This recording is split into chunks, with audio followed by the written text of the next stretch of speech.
Remember, if you broadcast more than 8 minutes or 8 hours, see a doctor. If it's over 8 hours. All right, we're should we do take two? Take two and snap. All right, let me find the music here. Music bed. Hello and welcome to Wi-Fi Optional, the weekly tech show where we talk tech so you don't have to. This is episode 15, recorded Monday, February 29th, leap year 2016. I'm Rakshan, and as always, I have Jason with me, and we're doing take two because our first hangout session completely puked on us and went to drop it. Yeah, it didn't work out the greatest, and but that's what we have an extra day in the year for, so we can try things over again. Right, exactly. And without further ado, if I can unlock my tablet here, should probably ping the news. Let me see. Oh, wrong button there. There we go. Dive. The FFA, the Federal Aviation Administration, needs urgent help to protect its systems from looming cyber threats, according to a federal contracting documents. Quote, due to evolving and potential cyber events, the FFA requires critical and immediate cybersecurity methodology support to protect the FFA's infrastructure from malicious activities. That states a pre-solicited notice. The FFA spokesman stressed to NextGov that the notice refers to potential cyber incidents. The agency is not currently experiencing malicious cyber incidents at this point. And this all comes on the heels of a passenger by the name of Chris Roberts, who supposedly last spring told authorities that he was able to take over some of the plane's controls by hacking into the in-flight entertainment system. And this is all according to an FBI affidavit. Since we already talked about this again, we'll talk about it the second time. But we both said, you know, there's varying reports whether or not he actually physically controlled the plane, but we do know that he was able to get in and see where the controls and where the instrumentation of the plane existed in the system. So even if he didn't move it, it's still a scary thing to think that someone's able to get past the walled garden of watching watching Nemo on the head unit to deciding whether the plane's going to crash or not. And that's the thing. A lot of the airplanes are now starting to get rid of the head units because it's less equipment to maintain, quite a bit of reduction in weight because you don't have your screens anymore. You don't have to have any of that infrastructure. They just put an onboard server, and then you have onboard Wi-Fi connect to the server, and then you can stream all your media. So essentially now you have a LAN, local network. But the scary part in this article is Chris Roberts claims that the onboard avionics and the entertainment system actually share some kind of cabling or router, some kind of hardware, some kind of infrastructure. And to think that you could have something like the avionics, which ideally you want separated from everything else, was combined together is actually a scary thought, like you said, because a lot of airplanes are no longer cabled in. A lot of them fly by wire, so you're sending data, you're sending digital signals to all these little motors and servos and these hydraulic pumps to move the avionics. And to even think that a regular passenger could go in there and see what's in there at least. And Chris at least had the knowledge and the professionalism to say, oh, hey, I saw something, I'm not going to mess with it. But what if it's fell into the wrong hands, or somebody that really didn't know what they were doing, but they were just excited that they were able to see all this and just started pushing buttons? It's a scary thought. Yeah, 6 words: fly-by-wire terror attacks. It's just not something you want to hear. So definitely a scary thing that needs some more looking into. Next story, Apple said to be working on unhackable iPhone. Apple engineers are working on new security measures that would prevent an iPhone from being hacked using the methods at the heart of the company's fight with the U.S. government. The New York Times reported it wasn't immediately apparent when such new measures will be made available to consumers. Earlier the month, a federal judge granted a request by the FBI to force Apple to disable the auto erase function that kicks in when too many erroneous lock screen passcodes are entered into the phone. The FBI hopes the phone's contents will reveal more about the terrorist activities leading up to the December massacre in San Bernardino, California. This is, I think this is kind of the next step. And I know, Jason, you're kind of the resident iPhone expert, but this kind of circumvents what the legal side of what Apple's going through. So the reason the government's doing all this or trying to force Apple to do all this is because there is the mechanism, albeit the mechanism may not be the best one out there because it creates a master key or a master backdoor. But the fact of the matter is there is a mechanism. Yeah, and like that's go ahead. It's kind of what their play is here is the kind of, take it off of take the ball out of their court, so to say, and make it so it's something that they couldn't do, like you said, not that they don't want to, but they physically can't. And I think it's a scary it's kind of it's an interesting way to think about it is, Apple and hacking and things like that. It's always been a reverse or a cat and mouse game with jailbreaking and the iPhones, and now you're almost having this cat and mouse game the other way of Apple trying to wash their hands of having to deal with situations like this and making it so that things can't happen. And we talked about it last week. As horrible as all this stuff is, it's a really slippery slope to go down.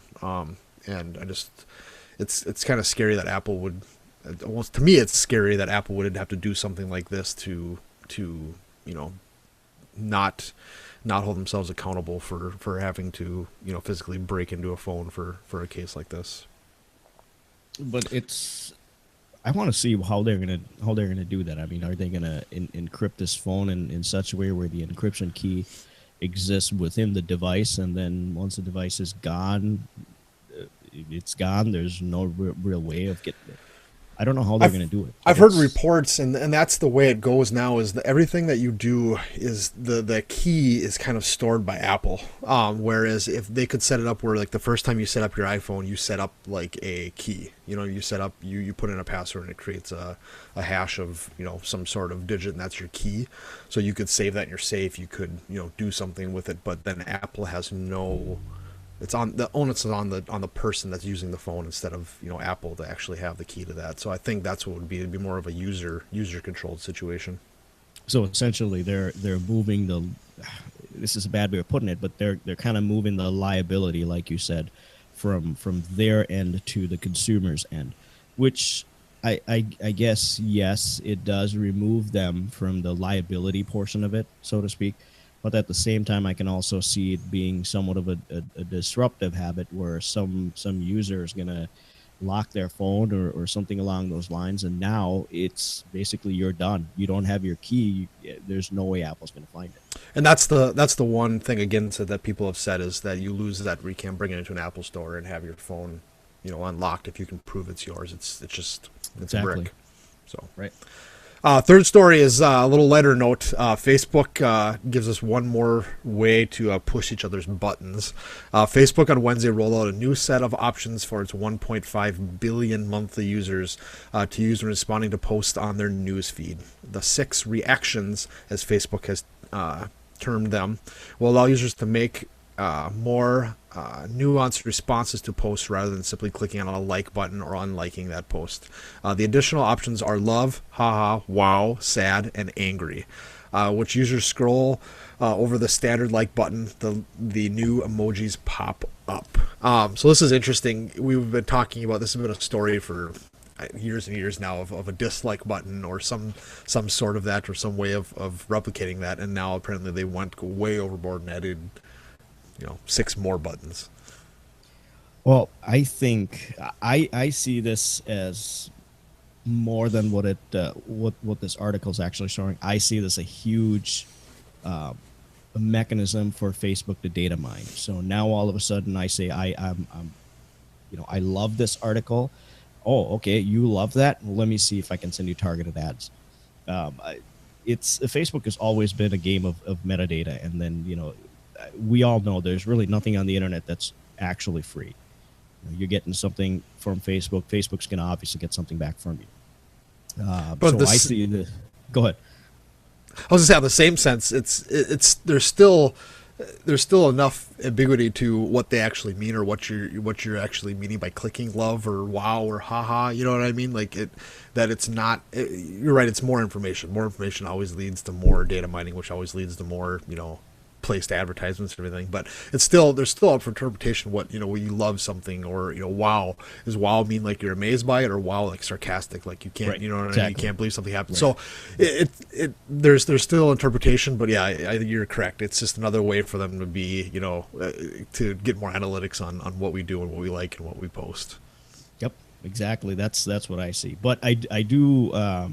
They kind of went. What's the best way of putting it? We're all familiar with the like button and how it looks. They kind of actually streamlined things a little bit, and they kind of went very cartoony with this one. So I noticed the update was quite different when I saw it too, and it's just really interesting when you think about it compared to other social media. Everything else has a heart, you have a heart button in Twitter, and you have everything else in star buttons and other social media or social platforms. So it's just interesting that they're the first one to actually have multiple, like or some kind of reaction button, I guess you could call it.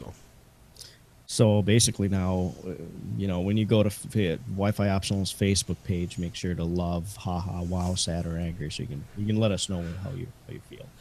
Try not to be angry. Next story, right? GoPro shells out $105 million for 2 video editing startups.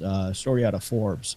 On Monday, which is actually today, GoPro CEO Nicholas Woodman tried to reverse the tide by announcing that his company has made strategic acquisitions to address one of its product's largest problems, video editing.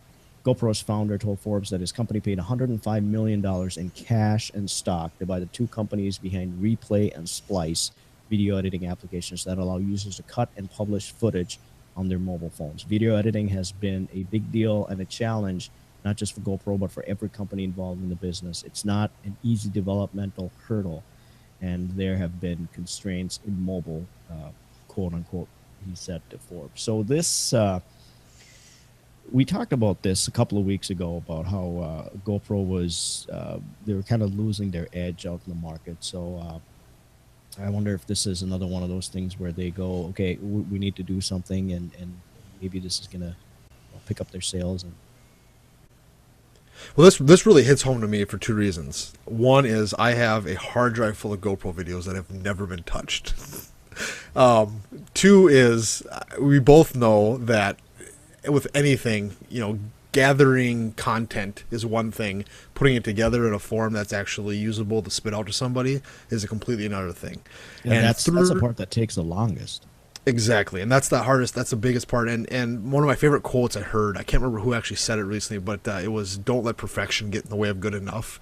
And I think that's where a lot of us fail, is you want to make something so good that you don't finish it instead of just finishing it because it's good enough and getting it out there. And I think that this is as much money as it sounds, it's a really smart move, GoPro. If you can make something where you take a bunch of videos, you go on a ski trip, and you're able to dump it in their app and make a really simple edit and really easy. I mean, their stuff's pretty easy now, but even easier than that and more high quality, I think that's a real win for them. And make that proprietary, where only you can use that with their, read some meta tags off the video or something, where it only works with their videos. That'd be pretty intense. And it sounds like this, it's you can actually do it through your mobile phone. So that's actually the biggest thing. Sure, they can come up with all kinds of video editing software, and then take your GoPro, bring it to your computer. But I think that's where the disconnect is, where all these people, they capture all this footage. Well, now you got to bring your camera in, now you got to plug it in, now you got to pull the data, the videos out. Then you got to sort through. Well, you don't have to do that. You can do it right on your phone, and then it actually, you're going to post more. You're going to actually use it. So and that's where they've been.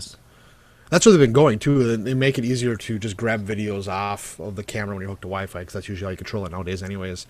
And then post videos, post things, and now they even have the thing with Periscope we talked about a few weeks ago, where you can live stream from it. So I think that's the way to go, is to eliminate the scary, what we all have here, desktop laptop computer scenario where you had to plug it in and edit it, where you can just do a couple swipes and clicks on your phone and add a NOR or NOR filter to it, like you would on Instagram or whatever, and make it look pretty and go from there. I think that's kind of the way to go, is just to make it simple, easy, and on mobile, because that's where everything's kind of going now. So that's where it is. Last article. We promised the last one. We're going 5 this week. Just try something a little different. I love this story. Yes, it's a great story. So we've talked about in the past the cars and how everything is going with mobile, and this is a story about Google's self-driving little experiment they have going on. They have their first reported crash caused by a Google car, so they say. Google has prided itself in the fact that self-driving car fleet has never been responsible for any of its crashes. They've always been caused by another, decidedly more human force. But that may have just changed. According to the California DMV filing, one of Google's self-driving Lexus SUVs drove into the side of a bus at very low speeds. Now, we were talking about this before the show, and we both have looked into this article because we both found it very interesting. But they apparently what happened is the Google car was trying to avoid some sandbags on the side of the road, and decided to veer over into the lane to its left, which it was not occupied, but there was a bus approaching from behind. And apparently the Google car, in its sensing, said, hey, this bus will see me merging and not try to pass. Well, the bus tried passing, and the car basically merged into the side of the bus. Bus's fault.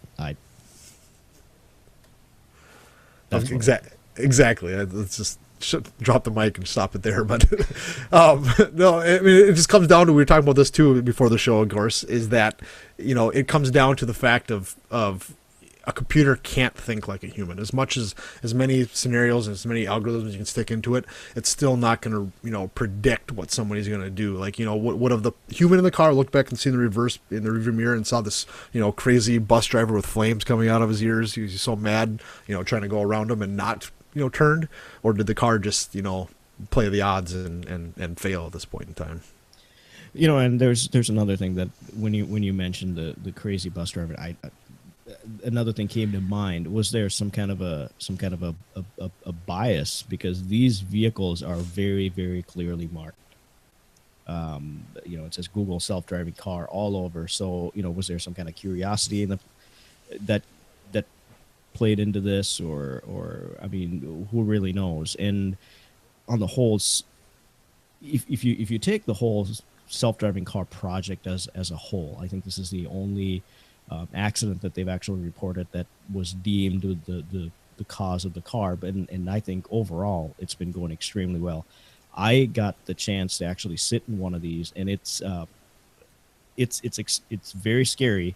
I was at CES, and they put you in the car. I mean, it's a closed track, so you can't really do anything, but they accelerate the car to about 20 miles an hour, and the car basically goes right into a big barricade, and they tell you not to touch anything, but your impulse is to slam on the brakes. Like, don't touch the steering, don't touch the brakes, the car's going to stop. But it's an extremely weird feeling, but those things are very, very, very precise. And there's a screen that tells you, these sensors measure inputs at several thousand times a second. It's just ridiculously crazy. And I think you hit it on the head. I think my guess is, if I was to put myself in the case as bus driver, I'd see this Google self-driving car and think, hey, I can go around it because it's going to sense me and not turn in my lane. You almost feel safer than you would with another driver. And I'm guessing that's probably what happened. And then the car it was a perfect storm. Long story short of what happened, I think. And just, but the one thing I've heard in all the discussions I've seen on this and articles I've read is this is the kind of the curve that we're gonna have to go when it comes to self-driving cars and self-driving vehicles and all this kind of stuff, is that you are gonna have to accept that there are going to be accidents. You know what I mean? It's probably going to be a lot less rate than there are now with human drivers, but there's still going to be accidents. There's no way to stop that. It's a perfect system you have. Right. So just accepting these and seeing that this was a fender bender at 15 miles an hour, there was nothing really harmed. I think that's the biggest thing to take from it, and just kind of learn. And maybe this is a good way to kind of break into and make people used to that these things can happen. And I think if the article is right, or not the article, if my memory is right, the bus was going at about 15 miles an hour, and the Google car was going less than 2, it says. And there were some sensors that were broken. But the other surprising thing that I found was that there was I think there was an actual driver in the vehicle at the time, but that person did not intervene. So maybe that was another part of the test saying, hey, well, how is this thing going to react? Okay, I can see it's going to. So, Or I if don't he know, didn't, maybe, he didn't intervene. Maybe he didn't think the bus was going to do that either. So maybe right, the Google exactly, car's thinking was sound. So right. I guess we'll find out. Which leads us to the again the big elephant in the room. Yes, back to Apple again. Yeah.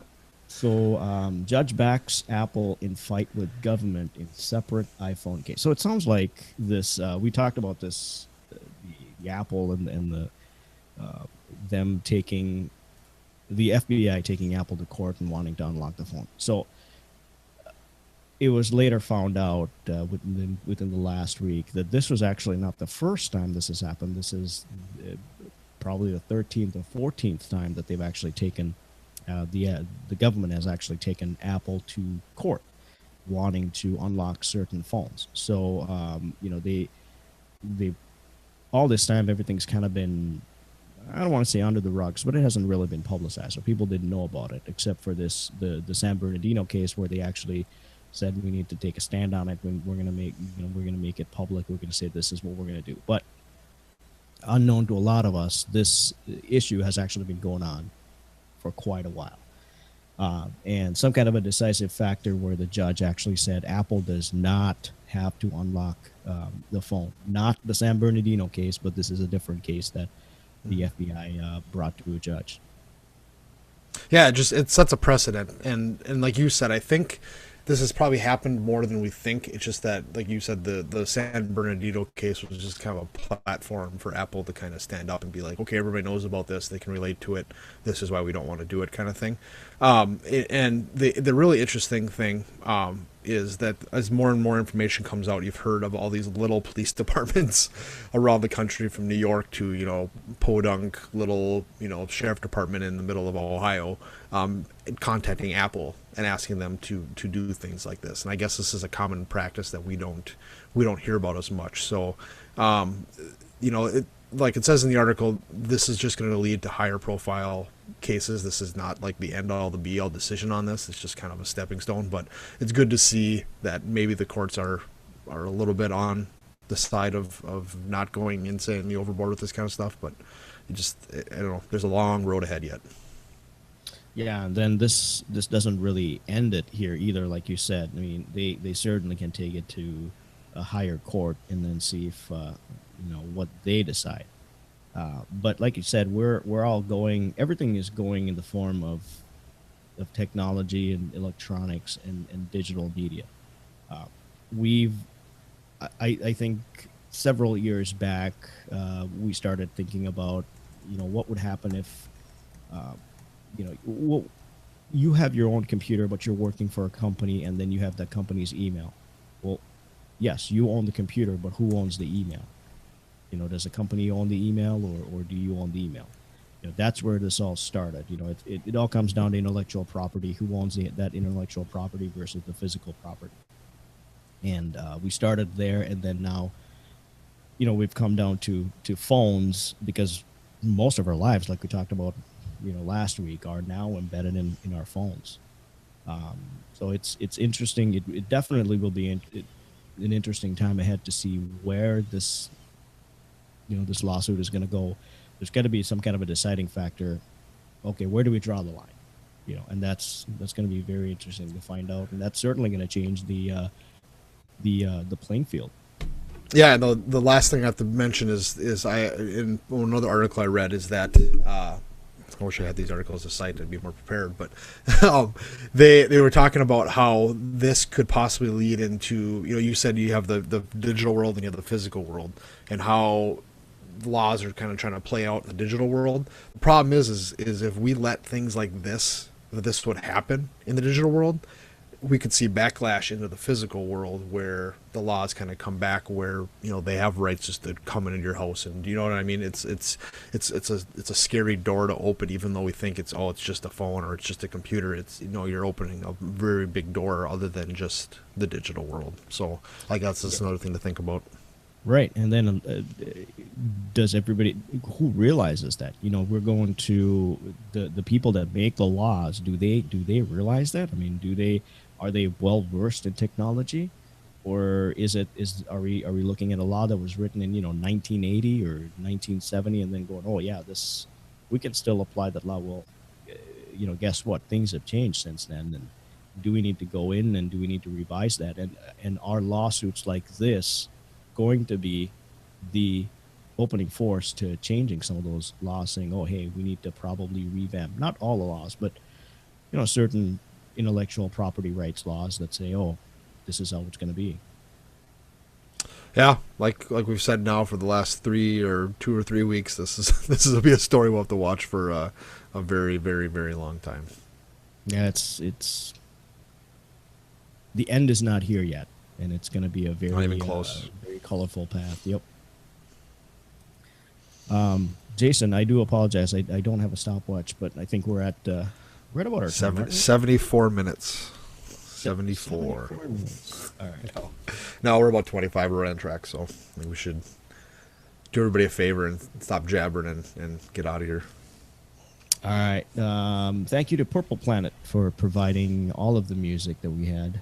Don't forget to check them out, purple-planet.com. And I think I pressed the wrong intro, but very special thank you to you for listening to our show. Don't forget to subscribe. Should be right down there. You can also find us on iTunes for the audio-only version. You can also find the audio-only version on our website, wifioptional.com. As always, contact us via our website, wifioptional.com. Facebook and Twitter, we're all Wi-Fi Optional. Drop us a line, info@wifioptional.com. And from everybody here, if I can find the right audio.